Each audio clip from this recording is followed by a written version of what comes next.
কোনো এক শুভাকাঙ্ক্ষী আজকে প্রশ্ন করছেন, আপু স্ত্রীর যোনিতে কি আঙ্গুল দেওয়া যাবে? উত্তরের অপেক্ষায় রইলাম। ধন্যবাদ ভাইয়া সুন্দর একটা কমেন্ট করার জন্য। দেশের এবং প্রবাসের ভাই বোনদের প্রতি সালাম।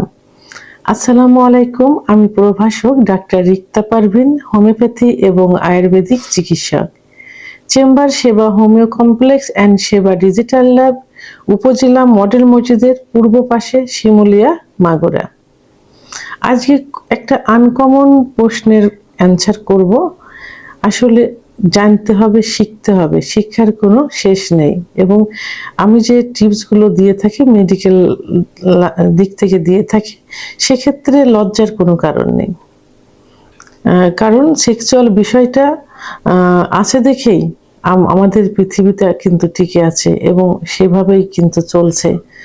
আর এই পৃথিবীটা টিকে রাখার জন্য আল্লাহ তাআলা একটা মাধ্যম দিয়েছেন, সেটা হলো যৌন মিলন।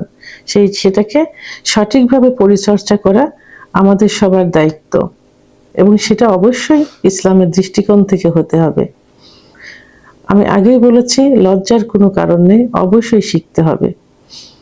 এখন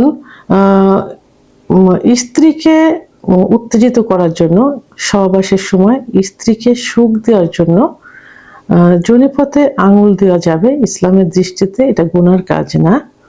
তবে সেক্ষেত্রে কিছু নিয়ম অবশ্যই ফলো করতে হবে, কারণ যৌনাঙ্গ অত্যন্ত সেন্সিটিভ একটা জায়গা।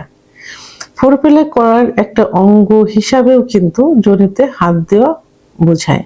তো অনেকে হাত দিতে গিয়ে ওখানে ক্লাইটোরিসে হাত দেয়, যোনিপথে হাত দেয়, অনেকে একটু ভিতরে ইন করে। তো সেক্ষেত্রে সতর্কতা অবলম্বন করতে হবে। খেয়াল রাখতে হবে আপনার আঙ্গুলের যে চারিটা থাকে ওইটা যেন বড় না থাকে, কারণ অনেক সময় খোঁচা লেগে ভিতরে ব্লিডিং হতে পারে। আর এতটাই সেন্সিটিভ জায়গা যে এখানে ব্লিডিং হলে কলড আকারে বড় বড় আকারে বের হবে, তখন বন্ধ করা কিন্তু ছোট আপ হয়ে যাবে, খুব কষ্টের হয়ে যাবে। আপনাকে হসপিটালাইজড করতে হবে এবং সেখানে লাস্টে যে দেখা যায় যে স্টিচ দিতে হবে, সেলাই দিতে হবে। ডাক্তার যদি সূক্ষ্মভাবে ধরতে না পারে, ব্লিডিং হতে হতে একটা সময় কিন্তু মৃত্যুর মুখে পতিত হতে পারে। এই জন্য এদিকে খেয়াল রাখতে হবে, হাতের আঙুলে যেন চারাটা যেন বড় না থাকে, এটা প্লেন করে ফেলতে হবে, কোনো রকম যেন উঁচু নিচু না থাকে এবং আঙুলে যেন কোনো ময়লা না থাকে, কারণ ভিতরে ইনফেকশন হয়ে সার্ভিসাইটিস হতে পারে, জয়ের মুখে ইনফেকশন হতে পারে, ভিতরে ওয়ালে ইনফেকশন হতে পারে এবং একটা পর্যায়ে যে কি হতে পারে, ক্যান্সার হতে পারে।